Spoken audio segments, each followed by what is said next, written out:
The meeting discuss meeting of the Ambridge Area School District is held on Wednesday, March 14, 2018. This meeting is being held to go over the agenda for the regular monthly board meeting, which we held on Wednesday, March 21st, 2018 at 7 p.m. in the High School Library Media Center. Please rise for the flag salute. I pledge allegiance to the flag of the United States of America and to the republic for which it stands, one nation, under God, indivisible, with liberty and justice for all.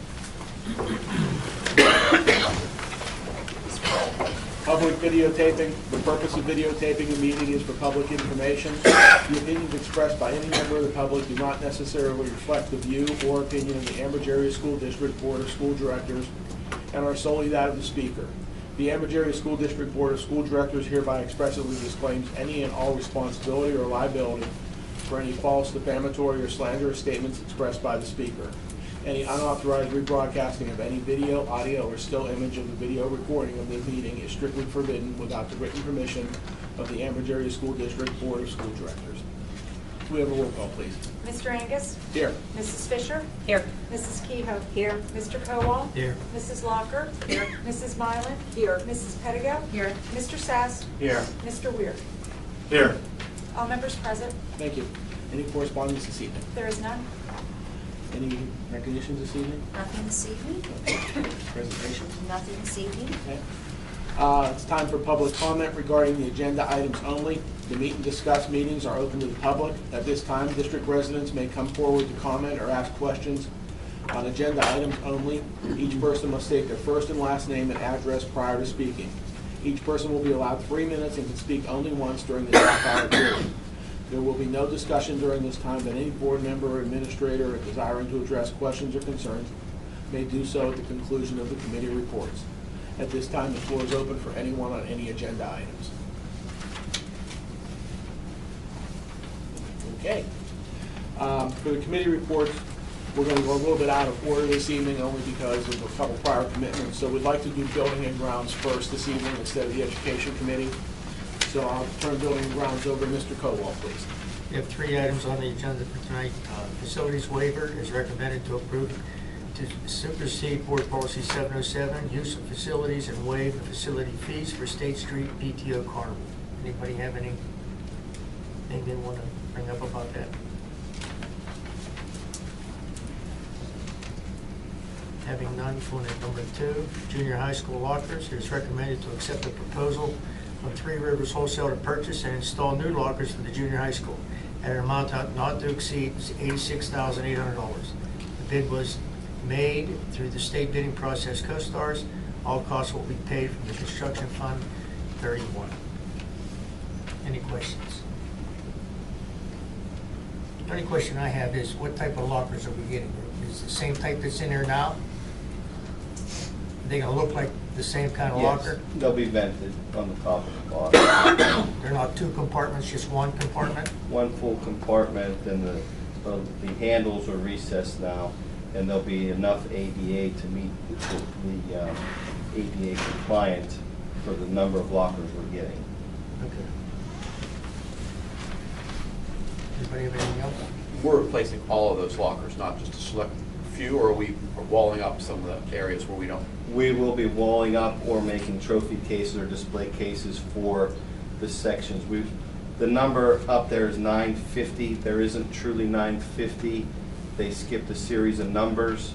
We're looking to do 700 because we don't feel the building will hold more than 700 students.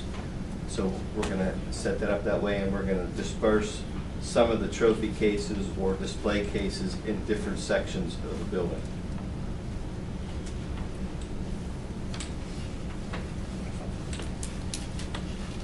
Item number 3, Economy Elementary School awning and pillar project.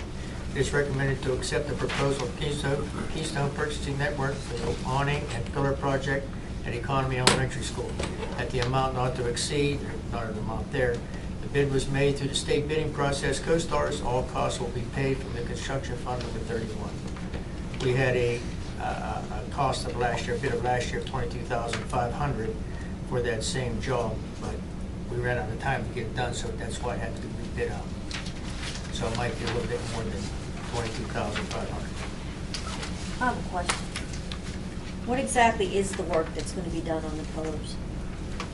They'll be spackled and painted. Oh, that's it? Is it just that the stucco is falling off, or No, has it's the metal the rebar nails. spalted and busted It's up the the concrete? screws. Where the screws have been secured, the outer sleeve, they'll be covered over, made smooth and painted. Are they primering the whole, are they gonna re-primer everything and then paint it, or is that what they're gonna do, sandblast and paint, or how they? Yeah, they're gonna sandblast, and then they're going to, there'll be a spec going through the KPN, but there'll be a product put on there. What was put on there originally didn't oxidize with the aluminum awning. They'll put the right primer on and paint, and then we've added the pillars in the back of the school that weren't on there. This project started before I started, and then we got it put in the budget, and we missed the time frame of the summer when the kids weren't there. So now he wanted to raise the price. So instead of getting a company to draw up a spec, we'll go to the KPN, and we won't have to do that.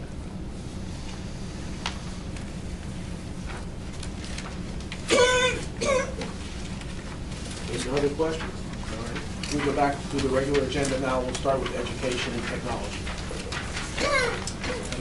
Thank you.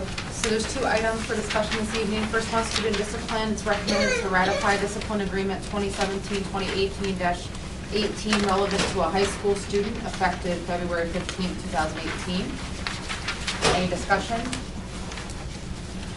All right, second one is also student discipline. It's recommended to ratify discipline agreement 2017-2018-19 relevant to a junior high school student effective March 1st, 2018. Any discussion? Thank you. Finance and budget, Mr. Sass, please. Thank you. There are several recurring items on the agenda for discussion: approval of bills, approval of salaries for both the cafeteria and the operating fund. Remittance to the construction fund associated with completion of the junior high bathrooms or ongoing budget transfers, as well as the approval of both abatement of taxes associated with share sale properties or real estate installment plans associated with delinquent taxes. One item of significant note is item number 6, which relates to a review and approval of the BVIU budget. I don't know that we've seen that in substantial detail at this point. We typically will look at that in terms of its overall price increases as well as our proportionate share to those of the other schools within that budget. We also have representatives on the BVIU board that probably will have some discussion with the board, our board, as to the adequacy or inadequacy of that budget in their minds. Any comments on any items 1 through 7? I have a question on number 5. How many payments are there, installment payments in there? Because I thought we changed that to 4. That isn't done by us. My recollection, Mr. McCausland is better first to recall than I am. We follow the same, if I remember, the same installment plan process that the county does, which is 3 installments, I believe, within the 12-month period of the tax year. I know, but a couple years ago we changed that to 4. We'll have to ask Mr. McCausland. I know that the period of duration is approximately 12 months, and whether they're able to do it every 90 days or every 60 days, I do not know. I have a question on 6. What is the percentage that is going to increase at the BVIU? Our total increase for the IU budgets underrepresented on the boards of the district will be approximately $9,000. Okay, it's 9,000. That's 9,000 we pay. 9,000 more than More. we paid More last than year. what we pay. What is that percentage-wise? What does that come out to? It's based on the number of students we have in New Horizon. So the $9,000 increase is based on keeping the same number of students in New Horizon next year that we currently have, which I believe is 6, if I'm not mistaken. Will we Plus get one, any we just data on added. that? Will we get any data on that? We usually get some information on that There's, I think you got the budget in the Should have been packet. in the packet. Yeah. Okay.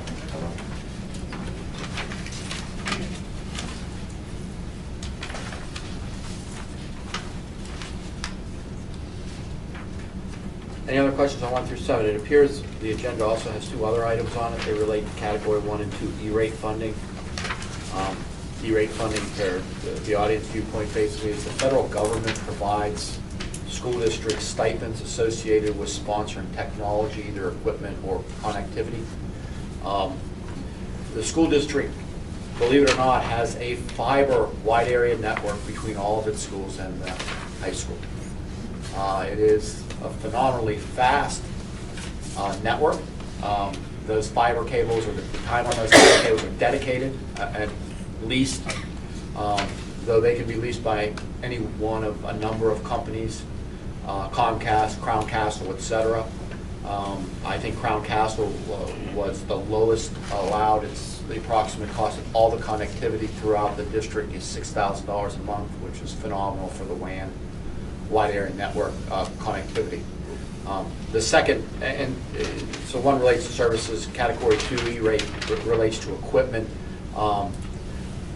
Part of the evolution of the buildings is to create a much more significant wireless network, as well as robustness of network to support the ongoing expansion of iPads, teacher laptops, etc.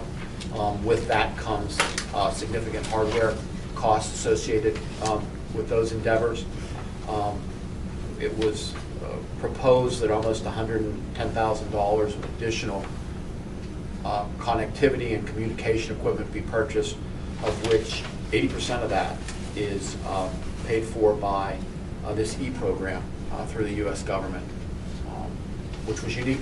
I was not aware of such a stipend in terms of that type of services as well as that type of equipment. So the total cost to the district is going to be $21,000 for $100 and some thousand of connectivity equipment, $6,000 a month, which Mr. McCausland says will save us about $8,000 a year compared to the current connectivity costs. Both of those things are substantially subsidized.